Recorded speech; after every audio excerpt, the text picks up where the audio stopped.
എല്ലാ വർഷവും എനിക്കൊരു ഇൻ്റർനാഷണൽ ട്രിപ്പ് ചെയ്യാനുള്ള ഭാഗ്യം ഉണ്ടാവട്ടെ എന്ന് പ്രാർത്ഥിച്ചുകൊണ്ട് തുടങ്ങുന്നു എൻ്റെ മലേഷ്യ വ്ളോഗ്. ഈ വർഷം എനിക്ക് 2 കൺട്രികൾ വിസിറ്റ് ചെയ്യാനുള്ള ഭാഗ്യം ഉണ്ടായി. എല്ലാ വർഷവും ആ ഭാഗ്യം ഉണ്ടാവട്ടെ എന്ന് പ്രാർത്ഥിച്ചുകൊണ്ടും ഈ ട്രിപ്പ് സൂപ്പർ അടിപൊളിയായതിൻ്റെ ഗ്രാറ്റിറ്റ്യൂഡ് ദൈവത്തോട് പറഞ്ഞുകൊണ്ടും ഈ വ്ളോഗ് തുടങ്ങട്ടെ.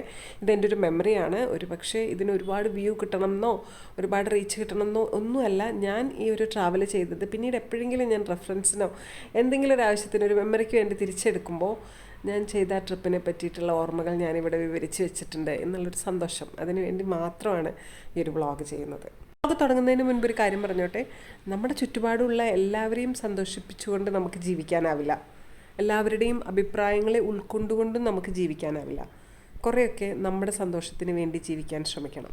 അപ്പോൾ ഞാൻ വ്ളോഗിലോട്ട് കിടക്കുവാണ് കേട്ടോ. പെട്രോണാസ് ട്വിൻ ടവറിൽ നിന്ന് ഏകദേശം 1.5 കിലോമീറ്റർ അകലമുള്ള ബെർജയ ടൈംസ് സ്ക്വയർ എന്ന് പറയുന്ന ഹോട്ടലിലാണ് നമ്മൾ താമസിച്ചത്. അത്യാവശ്യം കോസ്റ്റ്ലിയാണ്. ആ ഏരിയയിൽ താമസിക്കുക എന്ന് പറയുന്നത് അത്യാവശ്യം കോസ്റ്റ്ലിയാണ്. നല്ലൊരു ഹോട്ടലിലാണ് താമസിച്ചത്. നമുക്ക് അവിടെ നിന്ന് ഒരു 1.5 മണിക്കൂറിൻ്റെ ഡിസ്റ്റൻസിൽ നമുക്ക് ഇവിടെ പെട്രോണാസ് ടവറിലെത്താം. പെട്രോണാസ് ടവറിൻ്റെ പ്രത്യേകത, നിങ്ങൾ വിസിറ്റ് ചെയ്യാൻ ആഗ്രഹിക്കുന്നുണ്ടെങ്കിൽ, ഉള്ളിൽ വിസിറ്റ് ചെയ്യാൻ ആഗ്രഹിക്കുന്നുണ്ടെങ്കിൽ തലേ ദിവസം ബുക്കിംഗ് ആവശ്യമാണ്. നമുക്ക് ആകെ അവിടെ ഉള്ളത് 2 ദിവസമാണ്. എത്തിയ ദിവസം, അടുത്ത ദിവസം, നെക്സ്റ്റ് ഡേ നമ്മൾ മലേഷ്യ വിടുവാണ്. അപ്പോൾ അതുകൊണ്ട് തന്നെ ഒരു ദിവസം ബുക്ക് ചെയ്താലും ഒരു ദിവസം ഫുള്ളായിട്ട് പെട്രോണാസ് ടവറിന് കൊടുക്കാൻ നമ്മുടെ കയ്യിൽ സമയമില്ലാത്തത് കൊണ്ട് പെട്രോണാസ് ടവർ നമ്മൾ പുറത്തുനിന്ന് മാത്രമേ കണ്ടിട്ടുള്ളൂ, ഉള്ളിൽ കയറി കണ്ടിട്ടില്ല. വീണ്ടും എനിക്ക് മലേഷ്യ വിസിറ്റ് ചെയ്യാനുള്ള ഭാഗ്യം ഉണ്ടാവുമെന്ന് വിചാരിക്കുന്നു. പലതും നമ്മൾ ഭാഗ്യം ഉണ്ടാവുന്നതല്ല, നമ്മൾ ഉണ്ടാക്കുന്നതാണ്. പലതും നമ്മളുടെ ഡെസ്റ്റിനിയെ നമ്മൾ തിരുത്തുന്നതാണ്. അപ്പോൾ ഞാൻ മാക്സിമം ട്രൈ ചെയ്യും വീണ്ടും മലേഷ്യ വിസിറ്റ് ചെയ്യാനും വീണ്ടും പെട്രോണാസ് ടവർ വിസിറ്റ് ചെയ്യാനും വേണ്ടിയിട്ട്. സോ പെട്രോണാസ് ടവറിൻ്റെ പുറത്തുനിന്ന് മാത്രമാണ് കണ്ടത്. ഇറ്റ്സ് ബ്യൂട്ടിഫുൾ ബിൽഡിംഗ് എന്ന് ഞാൻ പറയേണ്ട ആവശ്യമില്ലല്ലോ, ലോക പ്രശസ്തമാണ്. പിന്നെ അതിനെപ്പറ്റി കൂടുതലായിട്ട് എന്താണ് പറയേണ്ടത്. പെട്രോണാസ് ടവറിൻ്റെ വെരി നിയറായിട്ട് ഒരു ഇന്ത്യൻ റെസ്റ്റോറൻ്റ് ഉണ്ട്. അവിടെ നിന്നായിരുന്നു നമ്മൾ ഭക്ഷണം കഴിച്ചുകൊണ്ടിരുന്നത്. സൂപ്പർ റെസ്റ്റോറൻ്റാണ്. റെസ്റ്റോറൻറ്റിനെ പറ്റിയിട്ടുള്ള ഡീറ്റെയിൽസ് തുടർന്ന് ഞാൻ പറയുന്നതായിരിക്കും. നമ്മളിൽ തന്നെ പല പല ടേസ്റ്റുകളുള്ള ട്രാവലേഴ്സ് ഉണ്ടായിരിക്കും. നമ്മൾ ഒരു സ്ഥലത്തേക്ക് ട്രാവൽ ചെയ്യുമ്പോൾ, ഇപ്പോൾ പാക്കേജുകളിലൊക്കെയാണ് നിങ്ങൾ പോകുന്നത് എങ്കിൽ അവർ പാക്കേജിൽ പറഞ്ഞിട്ടുണ്ടായിരിക്കും ഇന്ന കാര്യങ്ങൾ, മറ്റുള്ളവർ വിസിറ്റ് ചെയ്ത എക്സൈറ്റഡ് ആയിട്ടുള്ള ഓരോ ലൊക്കേഷൻസ്. നമ്മൾ ട്രാവൽ ചെയ്യുമ്പോൾ ഇവിടെയൊക്കെ പോയിക്കൊള്ളണം എന്നൊരു നിർബന്ധമില്ല. നിങ്ങളൊരു കൺട്രിയിൽ പോകുമ്പോൾ എന്താണ് നിങ്ങളുടെ പർപ്പസ്, നിങ്ങൾക്ക് കാണാൻ ഇഷ്ടമുള്ളത് എന്താ, നിങ്ങൾക്ക് ചെയ്യാൻ ഇഷ്ടമുള്ളത് എന്താ, അത് മാത്രം ചെയ്താൽ മതി. ആരെങ്കിലും ചോദിച്ചോ നിങ്ങൾ അത് ചെയ്തോ, അത് ചെയ്തില്ല എന്ന് പറയുന്നത് കൊണ്ട് എന്താണ് കുഴപ്പം? അപ്പം ഞാൻ കുറേ കാര്യങ്ങൾ ചെയ്തില്ല. മറ്റുള്ളവർ പോയ കാര്യങ്ങൾ, മറ്റുള്ളവർ ചെയ്ത കാര്യങ്ങൾ ചെയ്യാൻ എനിക്ക് താല്പര്യമില്ലായിരുന്നു. എനിക്കിഷ്ടമുള്ള കാര്യങ്ങൾ ചെയ്യാനാണ് താല്പര്യം. അപ്പോൾ ഒരു കൺട്രിയിൽ അല്ലെങ്കിൽ ഒരു സിറ്റിയിൽ പോയിട്ടുണ്ടെങ്കിൽ എനിക്ക് ആ സിറ്റിയുടെ റോഡുകളിലൂടെ നടക്കുന്നതും അവിടുത്തെ ആളുകൾ കമ്മ്യൂണിക്കേറ്റ് ചെയ്യുന്നതും അവിടെ ഉണ്ടാക്കുന്ന ഭക്ഷണങ്ങൾ, അവിടുത്തെ ആളുകൾ വെയർ ചെയ്യുന്ന വേഷങ്ങൾ, അങ്ങനത്തെയൊക്കെ കണ്ടുകൊണ്ട് ആ കൺട്രിയെ ഫീൽ ചെയ്യുന്നത് ഭയങ്കര ഇഷ്ടമാണ്. നമ്മുടെ കൺട്രിയുമായിട്ട് കമ്പയർ ചെയ്യുമ്പോൾ മലേഷ്യ എന്ന് പറയുന്നത് ഒരു റിച്ച് കൺട്രിയാണ്. അതുകൊണ്ട് തന്നെ ആ ഒരു റിച്ച്നെസ് നമുക്ക് അവിടെ ഫീൽ ചെയ്യാൻ സാധിക്കും. മലേഷ്യ വിടുമ്പോൾ എനിക്ക് എന്തുകൊണ്ടോ ഭയങ്കരമായിട്ടുള്ള വിഷമം ഫീൽ ചെയ്തായിരുന്നു. കാരണം നമുക്ക് ഒരു ലൊക്കേഷൻ ഏറ്റവും കൂടുതൽ ഇഷ്ടപ്പെടുന്നത് എങ്ങനെയാണ്, ആ ലൊക്കേഷൻ നമുക്ക് ഒരുപാട് ഹാപ്പിനെസ് തന്നിട്ടുണ്ടായിരിക്കണം. എങ്കിൽ മാത്രമേ അത് വിടുമ്പോൾ അല്ലെങ്കിൽ അത് ഇട്ടേച്ച് പോകുമ്പോൾ നമുക്ക് ഭയങ്കര മിസ്സിങ് തോന്നുള്ളൂ. മുംബൈ എനിക്ക് അങ്ങനെ ഒരു സ്ഥലമാണ്. ഇട്ടേച്ച് പോവുക എന്ന് പറയുന്നത് എനിക്ക് സങ്കല്പിക്കാൻ പറ്റില്ല. ഞാൻ ഒരിക്കലും മുംബൈ വിട്ട് എവിടെയും പോവില്ല. പക്ഷെ എന്നാലും അങ്ങനെ അതെന്തുകൊണ്ടാണെന്ന് വെച്ചാൽ മുംബൈ വളർത്തിയതാണ് എന്നെ. അപ്പോൾ അതുകൊണ്ട് തന്നെ നമ്മൾ എവിടെയാണോ ഏറ്റവും കൂടുതൽ ഹാപ്പിനെസ് അനുഭവിച്ചത് ആ സ്ഥലം വിട്ടു പോകുമ്പോൾ നമുക്ക് ഭയങ്കരമായിട്ടുള്ള പെയിൻ ഉണ്ടായിരിക്കും. സോ അതുപോലെ തന്നെ ഈ സ്ഥലം വിട്ടു പോകുമ്പോൾ എനിക്ക് ഭയങ്കര ഒരു പെയിനായിരുന്നു. കാരണം എല്ലായിടത്തും ഒരുപാട് സന്തോഷങ്ങളാണ് ഞാൻ ഫീൽ ചെയ്തത്. ഭയങ്കര ഹാപ്പിനെസ് ആയിരുന്നു എനിക്ക് ഈ ഒരു സ്ഥലം. വളരെ 2 ദിവസമേ ഉണ്ടായിരുന്നുള്ളൂ എന്ന് വെച്ചാലും രാത്രിയിലുള്ള നടത്തം, രാവിലെ നേരത്തെ എഴുന്നേറ്റ് ഭക്ഷണത്തിന് വേണ്ടി ഞങ്ങൾ ഇതുപോലെ 2 ദിവസമേ ഉണ്ടായുള്ളൂ. എന്നാലും ആ 2 ദിവസം രാവിലെ എഴുന്നേറ്റ് ഒരു 8 മണിയാകുമ്പോൾ നമ്മൾ ഭക്ഷണത്തിന് വേണ്ടി പുറത്തിറങ്ങും. പക്ഷേ ഈ കൺട്രി ശരിക്കും ഉണരണമെങ്കിൽ ഒരു 10 മണിയാവും. മോർണിംഗ് ഒരു 8 മണിക്കൊക്കെ നമ്മൾ ഭക്ഷണത്തിന് വേണ്ടി പൊതുവേ പുറത്തിറങ്ങുമല്ലോ. നമുക്ക് ഇന്ത്യൻ കൾച്ചർ പ്രകാരം നമുക്കൊരു 8:30ക്കൊക്കെ ബ്രേക്ക്ഫാസ്റ്റ് കഴിച്ച് ശീലമായവരാണ്. എനിക്ക് തോന്നുന്നു ഇവർ ബ്രഞ്ച് കഴിച്ചുകൊണ്ടാണ് തുടങ്ങുന്നത്. കാരണം ഇവിടെ ഹോട്ടൽസ് ഒന്നും രാവിലെ തുറന്നിട്ടുണ്ടായിരിക്കില്ല. ഇപ്പം നമ്മൾ മുംബൈയിലൊക്കെ ഇറങ്ങിയിട്ടുണ്ടെങ്കിൽ രാവിലെ ഓഫീസിൽ പോകുന്നവർക്ക് ഒരു 8 മണിക്ക് 8:30ക്കൊക്കെ ചെന്നിട്ടുണ്ടെങ്കിൽ നമുക്ക് ചൂട് വടപ്പാവൊക്കെ കിട്ടുന്ന, അല്ലെങ്കിൽ അറ്റ്ലീസ്റ്റ് സ്ട്രീറ്റ് ഫുഡുകൾ എന്തെങ്കിലുമൊക്കെ കിട്ടുന്ന സിറ്റിയാണ്. പക്ഷേ ഇവിടെ ഒരു 10 മണി കഴിയാതെ ഷോപ്പുകളൊന്നും ഓപ്പണല്ല. നമുക്ക് രാവിലെ പുറത്തിറങ്ങിയപ്പോൾ കുറേ ദൂരം നടന്ന് ഞങ്ങൾ ഭക്ഷണം എവിടെയെങ്കിലും നമുക്ക് ഇന്ത്യൻ ഫുഡുകൾ കിട്ടാൻ സാധ്യത ഉണ്ടോ എന്ന് അന്വേഷിച്ച് വെറുതെ നടന്നു പോയി. ലവ്ലി മോർണിംഗ് വാക്ക്, അതാ പറയാനുള്ളത് ആ വാക്കിനെ പറ്റിയിട്ട്.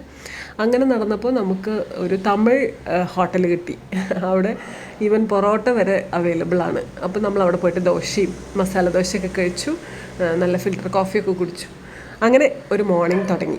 നമുക്ക് കിട്ടിയ ഡ്രൈവറെയാണ് നിങ്ങളിപ്പോൾ കണ്ടത്. അതൊരു ബ്ലെസ്സിങ് ആയിരുന്നു. കാരണം നമ്മൾ പറയുന്നത് മനസ്സിലാക്കി നമ്മളെ ഇഷ്ടമുള്ള സ്ഥലത്ത് കൊണ്ടുപോകാൻ ഒരു സാരഥി ഉണ്ടായിരിക്കുക എന്ന് പറയുന്നത് വളരെ ഹാപ്പി ആയിട്ടുള്ളൊരു കാര്യമാണ്. മലേഷ്യയിൽ തന്നെ ജനിച്ചു വളർന്ന ഒരു മനുഷ്യൻ തമിഴ് നല്ല പോലെ സംസാരിക്കുന്നു. അതിന് കാരണം അദ്ദേഹത്തിൻ്റെ പാരൻസൊക്കെ തമിഴരായിരുന്നു എന്നുള്ളത് കൊണ്ടാണ്. അപ്പോൾ അദ്ദേഹത്തെ ആയിരുന്നു നമുക്ക് ഡ്രൈവറായിട്ട് കിട്ടിയത്. വളരെ കംഫർട്ടബിൾ ആയിട്ടുള്ളൊരു ഡ്രൈവറായിരുന്നു. നമ്മൾ പോവാൻ തീരുമാനിച്ച സ്ഥലങ്ങൾ ഒന്ന് ബട്ടർഫ്ലൈ പാർക്ക് കോലാലംപൂർ. ഇത് വിസിറ്റ് ചെയ്യേണ്ട ആവശ്യമുണ്ടായിരുന്നോ എന്നുള്ളത് ചെയ്തതിന് ശേഷം തോന്നിപ്പോയ ഒരു ലൊക്കേഷനാണ്. കാരണം ഇവിടെ നമുക്ക് ഒരു ബട്ടർഫ്ലൈനെ പറ്റിയിട്ട് അല്ലെങ്കിൽ ആ ഒരു സബ്ജക്റ്റിൽ റിസർച്ച് ചെയ്യുന്നവരാണെങ്കിൽ ഇത് തീർച്ചയായിട്ടും വേർത്താണ്. പിന്നെ നമ്മൾ വിസിറ്റ് ചെയ്തു എന്ന് പറയാൻ വേണ്ടി മാത്രം നമുക്ക് വേണമെങ്കിൽ വിസിറ്റ് ചെയ്യാം. ഇപ്പോൾ ഇത് പറയുമ്പോൾ ഞാൻ അവിടെ പോയിട്ടുണ്ടായിരുന്നു എന്ന് പറയാൻ വേണ്ടി മാത്രം നമുക്ക് വിസിറ്റ് ചെയ്യാം എന്നല്ലാതെ കുറേ വെറൈറ്റീസ് ഓഫ് ബട്ടർഫ്ലൈസ്, അതിനെ പറ്റിയിട്ടുള്ള പഠനങ്ങൾ നടത്തിയതിൻ്റെ ഡീറ്റെയിൽസ്, അതൊക്കെയായിട്ട് ഇവിടെ കംപ്ലീറ്റ്ലി ബട്ടർഫ്ലൈസിന് വേണ്ടിയിട്ട് കുറേ വെറൈറ്റീസ് ഓഫ് ബട്ടർഫ്ലൈസിന് നമുക്കിപ്പോൾ നമ്മളിലൊരു ഫോട്ടോഗ്രാഫർ ഉണ്ടെങ്കിൽ നമുക്ക് കുറേ സ്റ്റിൽസൊക്കെ എടുക്കാൻ സാധിക്കും. അതാണ് ഈ ഒരു സ്ഥലത്തിൻ്റെ ബ്യൂട്ടി. പിന്നെ ഒരു പീസ് ഓഫ് മൈൻഡ്, വെള്ളം ഒഴുകുന്നതും ഫ്ലവേഴ്സും ബട്ടർഫ്ലൈസിനെയൊക്കെ കാണുമ്പോൾ നമുക്ക് കിട്ടുന്നൊരു പീസ് ഓഫ് മൈൻഡ്. അതാണ് ഇതിൻ്റെ ഒരു ബെനിഫിറ്റ്. ആൻഡ് അടുത്ത ലൊക്കേഷൻ ബേർഡ്സ് പാർക്കായിരുന്നു. അത് വേൾഡിലെ ലാർജസ്റ്റ് ബേർഡ്സ് പാർക്ക് എന്നാണ് കോലാലംപൂരിലെ ഈ ഒരു ബേർഡ്സ് പാർക്ക് അറിയപ്പെടുന്നത്. വെറൈറ്റീസ് ഓഫ് ബേർഡ്സിനെ നിങ്ങൾക്ക് കാണാൻ സാധിക്കും. ഇത് വേർത്താണ്. കുറേ ദൂരം നടന്ന് നമുക്ക് നമ്മുടെ നാട്ടിൽ കാണുന്ന കോഴി ഉൾപ്പെടെയുള്ള എല്ലാ ബേർഡ്സിനെയും അവരവിടെ വെച്ചിട്ടുണ്ട്, അവരവിടെ വളർത്തുന്നുണ്ട്, അവരവിടെ ഷോക്കേസ് ചെയ്യുന്നുണ്ട്. നമുക്ക് ഗംഭീരമായിട്ട് നടന്ന് കാണുന്നതിനുള്ള സ്ഥലങ്ങളുണ്ട്. നടന്ന് ഒന്നുകിൽ കാലറി ബേണിംഗ് എങ്കിലും കാര്യമായിട്ട് സംഭവിക്കും. നല്ലോണം സൺസ്ക്രീനൊക്കെ വാരി പൊതിയതിന് ശേഷം മാത്രം ഇതിനിറങ്ങുക. കാരണം സൺ ടാൻ അടിച്ചൊരു പരുവാവും.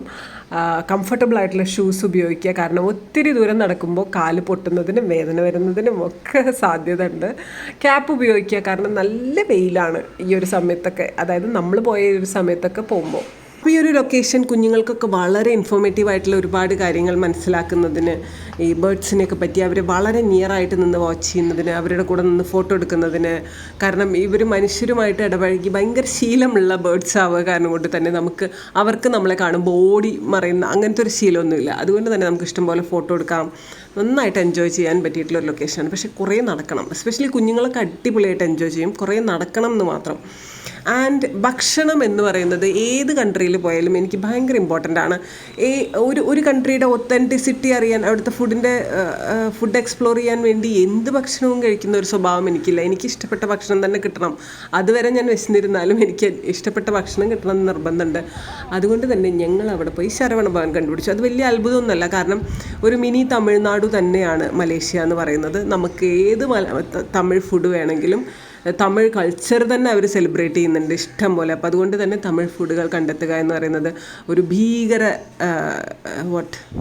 ഹിമാലയൻ ടാസ്ക് ഒന്നും അല്ലായിരുന്നു. പിന്നെ നമ്മുടെ മലബാർ ഗോൾഡ് ഉണ്ട്, ആലുക്കാസ് ഉണ്ട്, എന്നുവെച്ചാൽ എല്ലാ ജ്വല്ലറികളുടെയും ഔട്ട്ലെറ്റുകളും പല സ്ഥലങ്ങളിലായിട്ടുണ്ട്. ഇത് ഒന്നാണ് ഞാൻ കണ്ടത്. ഒരുപാട് അവിടെ ഇവിടേക്ക് ആയിട്ട് ഒരുപാടുണ്ട്. സോ നമുക്ക് അങ്ങനെ വേറൊരു കൺട്രിയിൽ പോയി അങ്ങനെ കുറേ ദൂരത്ത് ഇന്ത്യ വിട്ട് കുറേ ദൂരം പോയി എന്നൊരു ഫീൽ ഇല്ലായിരുന്നു. ഇതേ നമ്മളിവിടെ നിയറുണ്ട് എന്നുള്ളൊരു ഫീലായിരുന്നു. സൂപ്പർ.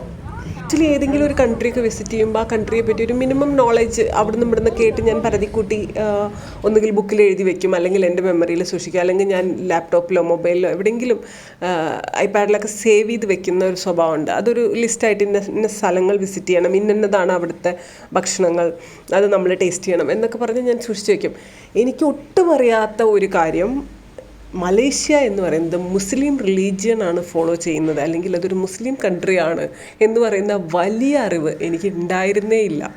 അറിവ് ഒന്നുകൂടി ശക്തമാക്കി തന്നത് നമ്മൾ കിങ് പാലസ് വിസിറ്റ് ചെയ്യുന്ന സമയത്തായിരുന്നു. അപ്പം നമുക്ക് അവിടെ പോയിട്ടുണ്ടെങ്കിൽ ഇൻഫർമേഷൻസൊക്കെ വായിച്ചെടുക്കാനുള്ള ഓപ്ഷൻ ഉണ്ട്.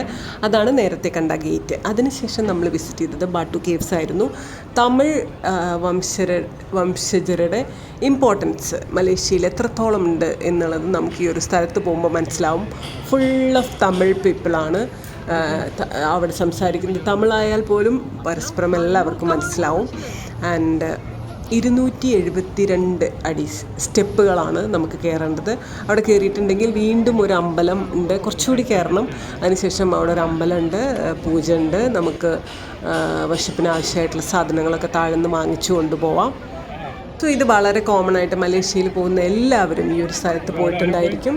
പോകണം, അത്രയും നല്ല കാണാനൊക്കെ ഒത്തിരി ഇൻട്രസ്റ്റിംഗ് ആയിട്ടുള്ളൊരു കാര്യം തന്നെയാണ്. അങ്ങനെ കയറിപ്പോകുമ്പോൾ ആ മലയുടെ ഭാഗത്തു നിന്ന് ഇങ്ങനെ ഇറ്റിറ്റ് വീഴുന്ന വെള്ളം, അതൊരു വലിയൊരു അത്ഭുതം എന്ന് പറയാമോ എന്ന് എനിക്കറിയില്ല. ബട്ട് അതൊരു ഡിഫറെൻറ്റ് ഫീലായിട്ട് എനിക്ക് തോന്നി. എപ്പോഴും ഇങ്ങനെ വെള്ളം എപ്പോഴും ഈർപ്പം ഉണ്ടായിരിക്കും, ഇങ്ങനെ ഡ്രോപ്ലെറ്റ്സ് എപ്പോഴും ഇങ്ങനെ വീണുകൊണ്ടിരിക്കും. അത് കുറച്ച് ഡിഫറെൻ്റ് ആയിട്ട് തോന്നി. പിന്നെ ഞാൻ നേരത്തെ പറഞ്ഞിരുന്നു എന്ന് എനിക്കറിഞ്ഞൂടാ, നമ്മുടെ പെട്രോണാസ് ടവറിൻ്റെ നെക്സ്റ്റായിട്ട് നമുക്ക് ഒരു ഇന്ത്യൻ റെസ്റ്റോറൻ്റ് ഉണ്ട്. അടിപൊളി റെസ്റ്റോറൻ്റാണ്. അവിടെ നമുക്ക് കാര്യങ്ങൾ പറഞ്ഞു തരാൻ വേണ്ടി ഇന്ത്യൻസാണ് എല്ലാവരും. സോ അത് നല്ലൊരു ഭക്ഷണ സിസ്റ്റമായിട്ട് എനിക്ക് തോന്നി. കുറേ നോൺ വെജ് നമ്മൾ കഴിക്കുവാണെങ്കിലും ബഞ്ച് ഓഫ് വെജിറ്റേറിയൻ ഫുഡുകളും അതിൻ്റെ വെജിറ്റബിൾസും അതിൻ്റെ കൂടെ സെർവ് ചെയ്യുന്ന ഒരു നല്ലൊരു സിസ്റ്റം. സോ ശരവണഭവൻ കഴിഞ്ഞിട്ടുണ്ടെങ്കിൽ എൻ്റെ ഫേവറേറ്റ് ഫുഡ് സ്പോട്ട് ഞാൻ കോലാലംപൂരിൽ കണ്ടത് ഇതാണ്. എനിക്ക് ഭയങ്കര ഇഷ്ടമായി അവിടുത്തെ സെർവിങ് രീതികളും അവരുടെ ഫ്രണ്ട്ലി ആയിട്ടുള്ള ബിഹേവിയറും. എസ്പെഷ്യലി ഇന്ത്യൻസ് ആണെന്ന് പറഞ്ഞിട്ടുണ്ടെങ്കിൽ അവിടുത്തെ സെർവ് ചെയ്യുന്ന അവിടുത്തെ സപ്ലയേഴ്സ് കാണിക്കുന്ന വലിയൊരു ഹ്യൂജ് റെസ്പെക്റ്റ് ആൻഡ് സ്നേഹം അതെടുത്ത് പറയേണ്ടിയിരിക്കുന്നു. സോ നെക്സ്റ്റ് ടൈം ഞാൻ കോലാലംപൂർ പോവുകയാണെങ്കിലും മസ്റ്റായിട്ട് വിസിറ്റ് ചെയ്യുന്ന ഒരു സ്ഥലം ഈ റെസ്റ്റോറൻറ്റ് തന്നെയായിരിക്കും. ഇപ്പോൾ ഞങ്ങളുടെ ലൈഫിലെ ഏറ്റവും അടിപൊളിയായിട്ടുള്ള ഒരു ട്രിപ്പ് ഇവിടെ അവസാനിക്കുവാണ്. ആക്ച്വലി മലേഷ്യയിൽ നിന്ന് പോരുമ്പോൾ ഭയങ്കരമായിട്ടൊരു വിഷമം, എന്തോ ഒന്ന് നമ്മളെ പിന്നോട്ട് തിരിച്ച് കളിക്കുന്നത് പോലെ തോന്നിയിരുന്നു. അതൊരു പക്ഷേ നമ്മുടെ മനസ്സ് ഏറ്റവും കൂടുതൽ എൻജോയ് ചെയ്തൊരു ട്രിപ്പായതുകൊണ്ടായിരിക്കും. നമ്മൾ ഒരുപാട് മെമ്മറീസ് ക്രിയേറ്റ് ചെയ്തത് ഈ ഒരു ട്രിപ്പിലായതുകൊണ്ടായിരിക്കും. നമ്മൾ ഹാപ്പി ആയിട്ടിരുന്ന മാനസികാവസ്ഥയിൽ എൻജോയ് ചെയ്ത എല്ലാ സ്ഥലങ്ങളും നമുക്ക് വെരി വെരി സ്പെഷ്യലായിരിക്കും. അതുപോലെ മലേഷ്യ ഞങ്ങൾക്ക് വെരി വെരി സ്പെഷ്യലായിട്ടുള്ളൊരു ട്രിപ്പായിരുന്നു. കഴിഞ്ഞ തവണ ആദ്യമായിട്ട് നമ്മൾ നേപ്പാൾ വിസിറ്റ് ചെയ്തപ്പോൾ ഇത്രത്തോളം നമുക്കൊരു മാനസിക സന്തോഷം ഉണ്ടായിരുന്നു എന്ന് ചോദിച്ചാൽ ഇല്ല. പല കാര്യങ്ങളിലും നമുക്ക് ആ കൺട്രി വലിയ കംഫർട്ടബിൾ ആയിരുന്നില്ല. പക്ഷെ മലേഷ്യ അങ്ങനെയേ അല്ല. സൂപ്പർ ഒന്നും പറയാനില്ല. Thank you country for loving us like this. We were thoroughly enjoyed and we are super happy. So next time വീണ്ടും നമ്മൾ മലേഷ്യക്ക് പോവും. എപ്പോഴെങ്കിലുമൊക്കെ സമയം കിട്ടുമ്പോൾ മലേഷ്യ വീണ്ടും വിസിറ്റ് ചെയ്യണമെന്ന് ആഗ്രഹിച്ചുകൊണ്ട് കൺക്ലൂഡ് ചെയ്യുന്നു. Thank you for watching me. ആരെങ്കിലും എന്നെ കണ്ടിട്ടുണ്ടെങ്കിൽ അതിന് ഒരുപാട് താങ്ക്സ് ട്ടോ. Love you.